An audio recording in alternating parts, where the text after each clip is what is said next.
3 reasons ngano nindot ato sa Chef's Corner Bistro. Number 3, barato ug lami kaayo ang ilang mga menus. Sa kadaghan na mo natilawan sa ilang mga menus, praise God, wala joy dili lami. Wala pagiangay ikabalaka kay pangmasa kaayog presyo. Number 2, therapeutic kaayo ang lugar. Puwerteng inita na gyud ug halos walay hangin nga imong matagamtam karong panahona.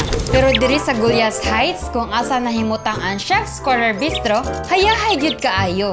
Walay hunong ang hangin ug therapeutic kayo ang mga views, mapa mountain view or city view.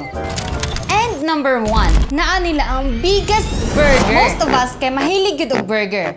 Masigon sa pa na nga klase, basta burger, kaon gyud. Ang naka-unique diri is they have the biggest burger nga dili makaya kun duha, tulo, o upat ra mo katawo kay base sa mo na experience, galisod gyud mig hurot maskin unom na mi kabuok.